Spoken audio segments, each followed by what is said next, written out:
Hello and welcome to बवाल banking classes. आज हम लोग JIB paper 1 module D unit 14 insurance products में जो कल कर रहे थे उसका पार्ट 2 करेंगे। इसमें हम लोग लाइफ इंश्योरेंस तक डिस्कस कर चुके थे। आज हम लोग हेल्थ इंश्योरेंस से शुरू करेंगे। तो हेल्थ इंश्योरेंस में सबसे पहले आता है, जो हेल्थ इंश्योरेंस का मतलब क्या है, बेसिकली ये मेडिकल एक्सपेंसेस को कवर करता है। ठीक है, coverage of health insurance policy में कहा गया है कि ये बेसिकली ओवरऑल एक सम ऑफ सीलिंग, एक सीलिंग सम रहता है। मतलब कि सपोज करा कि पूरी फैमिली को 5 लाख का सम इंश्योर दे दिया और उसके बाद उस फैमिली में किसी को भी कुछ हो रहा है, जितने भी लोग इंश्योर किया 3 और 4 जो भी हैं, तो उनको टोटल उस 5 लाख में साल भर का निपटना है, ये कहा जाता है। उससे ऊपर होगा तो मतलब नहीं है। क्या क्या चीज़ें कवर होती हैं? कई चीज़ें कवर होती हैं, जैसे रूम का, boarding expenses, nursing expenses, surgeon की fees, anaesthesia, x-ray, cost of organ, similar ऐसे कोई भी एक्सपेंसेस वो सब इसमें कवर होते हैं। जो सब इंश्योर्ड ऑफ इंडिविजुअल बेसिस है वो फ्लोटर बेसिस पर भी हो सकता है या पूरी फैमिली के लिए एक साथ भी हो सकता है, डिपेंड करता है पॉलिसी के टर्म्स पे। जो भी इसमें टैक्स बेनिफिट क्या होते हैं, हेल्थ इंश्योरेंस अगर आप लेते हो तो सेक्शन 80D में आपको टैक्स बेनिफिट भी मिलते हैं। ट्रैवल इंश्योरेंस क्या है? ट्रैवल इंश्योरेंस बेसिकली किसी भी पॉलिसी होल्डर को वो प्रोटेक्शन देता है, कब? जब वो ट्रैवलिंग कर रहा होता है या बाहर जाता है। ठीक है, इसमें बेसिकली आप सारी चीज़ें कवर होती हैं, जैसे डोमेस्टिक या इंटरनेशनल दोनों का अलग अलग भी होता है या एक भी हो सकता है या दोनों भी कवर हो सकते हैं। दोनों में ही इसमें कई चीज़ें होती हैं, जैसे कि ट्रैवल आप जब कर रहे हैं उस समय कोई एक्सीडेंट हो जाए, कोई अनएक्सपेक्टेड मेडिकल एक्सपेंडिचर आ जाए किसी अदर कंट्री में आपके ट्रैवलिंग के दौरान, या कोई बैगेज आपका लॉस हो जाए, आपका पासपोर्ट खो जाए, या कोई फ्लाइट वगैरह डिले हो जाए या इंटरप्ट हो जाए, या फिर आपका जो बैगेज है वो देर से आपको प्राप्त हो, इन सभी केसेस में आप, अगर वो चीज़ें कवर करी गई हैं तो आप उसमें वो कर सकते हो, ट्रैवल अपना इंश्योरेंस कर, मतलब ट्रैवल इंश्योरेंस से क्लेम कर सकते हो। मोटर इंश्योरेंस क्या होता है? मोटर इंश्योरेंस बेसिकली अगर आपके कोई व्हीकल को लॉस होता है तो उसमें जो आपने इंश्योरेंस करवा रखा है उसके लिए मोटर इंश्योरेंस होगा। साथ ही साथ इसमें आप थर्ड पार्टी लायबिलिटी भी कवर करते हो। थर्ड पार्टी मोटर इंश्योरेंस जो है वो कंपलसरी है, मैंडेटरी है as per motor vehicle act. ठीक है, इसके अलावा आप अगर दूसरा जो ऑप्शन होता है वो होता है कॉम्प्रिहेंसिव, अभी आगे डिस्कस करेंगे। मोटर व्हीकल एक्ट 1988 का है, जिसके हिसाब से अगर आपने थर्ड पार्टी इंश्योरेंस के बिना गाड़ी सड़क पर निकाली है तो that is a punishable offence. दो तरह की इंश्योरेंस पॉलिसी बताई हैं, एक जिसमें कि सिर्फ ओनली पॉलिसी का मतलब होता है, मतलब लाइबिलिटी ओनली पॉलिसी, और एक होता है comprehensive policy. Liability only policy में मतलब क्या होता है कि ये स्टैच्यूटरी रिक्वायरमेंट है, इसमें आप थर्ड पार्टी को कवर करते हो। मतलब अगर आपसे कोई एक्सीडेंट हो गया तो जिस का एक्सीडेंट हुआ है उसको आप जो लॉस का कवरेज दोगे वो आपको थर्ड पार्टी इंश्योरेंस में आएगा और वो आपकी कंपनी उस व्यक्ति को पे करेगी।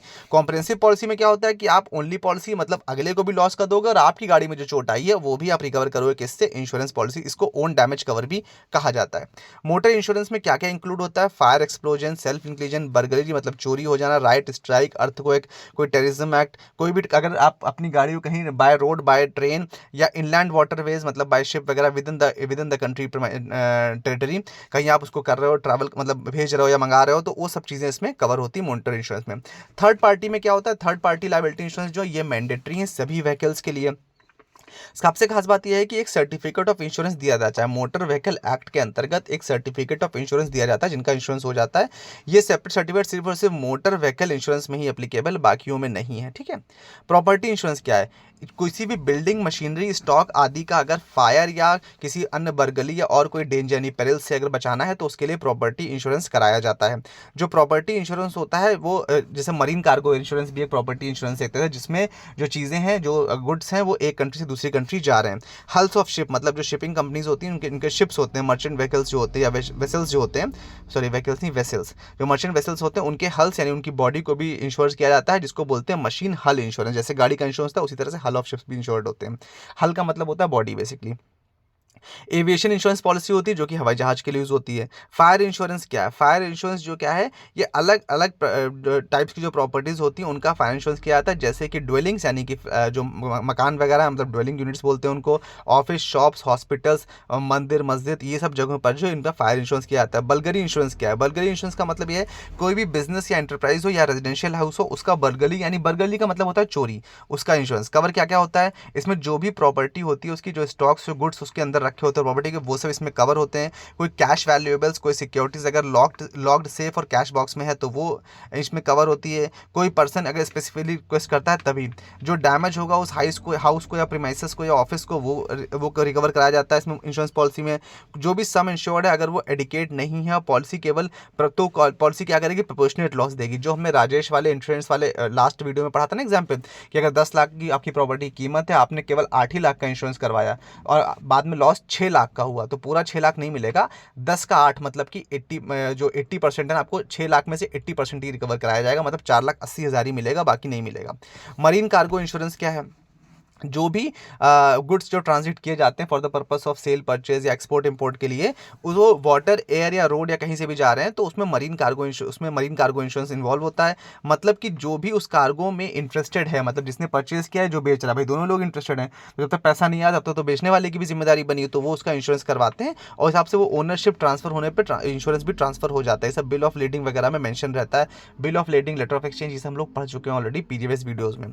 सैल्वेज का मतलब क्या होता है? सैल्वेज मतलब होता है कबाड़, आप समझ लो, मतलब जब जो चीज़ खत्म हो गई, उसकी कोई जो वैल्यू नहीं बची, दैट इज कॉल्ड, जो भी लॉस हुआ है उसको बोलेंगे सैल्वेज वैल्यू, आप समझ लो। मतलब कोई गाड़ी है, उसको एक्सीडेंट हो गया, अब वो गाड़ी बिल्कुल खटारा हो गई है, तो क्या हो गया, उसका जो वैल्यू निकल के आया, that is called as salvage value, क्योंकि इस टोटल लॉस जो भी कवर किया गया वो सैल्वेज हो गया, उसका ये माना जाता है। ग्रुप इंश्योरेंस स्कीम क्या है? मतलब जैसे इंडिविजुअल इंश्योरेंस होता है वैसे ही ग्रुप इंश्योरेंस होता है, मतलब पूरे ग्रुप का, कोई एक ऑफिस है उसमें कई इंप्लॉइज हैं, कोई एक कंपनी है, कॉर्पोरेट है, तो ज़्यादातर उसमें लेते हैं ये लोग ग्रुप इंश्योरेंस पॉलिसी। इस ग्रुप इंश्योरेंस सिंगल पॉलिसी को क्या बोलते हैं? मास्टर पॉलिसी बोलते हैं। माइक्रो फाइनेंस में क्या है? Sorry, micro insurance. Micro insurance का मतलब क्या है कि जो भी आपका रूरल सेमी अर्बन एरियाज में जो भी छोटे बिजनेसेस हैं, उनको इंश्योरेंस देने के लिए माइक्रो इंश्योरेंस की व्यवस्था शुरू करी गई। कब से? 2005 से एडा ने शुरू करी है। इसमें 50,000 तक का सम एश्योर किया जाता है। और माइक्रो इंश्योरेंस प्रोडक्ट्स में क्या क्या आता है? हेल्थ इंश्योरेंस कॉन्ट्रैक्ट होते हैं, कोई किसी की झोपड़ी हुई लाइव स्टॉक्स यानी कैटल्स जो होते हैं आपके, भैंस गाय वगैरह, उसको कवर किया जाता है। साथ ही साथ किसी के काम करने कोई टूल्स वगैरह हैं तो उनको भी इसमें कवर किया जाता है। 50,000 की वैल्यू होती है इसकी, ठीक है। इंश्योरेंस जो है वो सोशल सिक्योरिटी स्कीम में क्या क्या होते हैं ये आपको बहुत अच्छे से पता है। पीएमजेजेवाई, पीएमएसबीवाई और ये सब, एपीवाई तो इसमें नहीं आएगा, वो पेंशन प्रोडक्ट्स में देखेंगे। पीएमजेजेवाई में क्या होता है? ये लाइफ इंश्योरेंस स्कीम है, 18 से 50 इसकी एज होती है। इसमें केवाईसी क्या रहती है? आधार रहता है, 2 लाख का कवर होता है, 1 साल का पीरियड के लिए, 1 जून से 31 मई इसका टाइम चलता है। In case of death 2 lakh रुपए मिलते हैं, चाहे डेथ का रीजन कोई भी हो। जीवन ज्योति योजना में प्रीमियम कितना है? 436 रुपए। प्रो रेटा प्रीमियम भी लिया जाता है, मतलब क्वार्टरली ये प्रीमियम कम होता जाता है। अगर आपने 1 जून से अपना करा लिया तब तो अलग बात है, लेकिन उसके बाद आपने मान लीजिए आपने सितंबर में कराया तो पहले क्वार्टर का आपका पैसा कम हो जाएगा, ठीक है।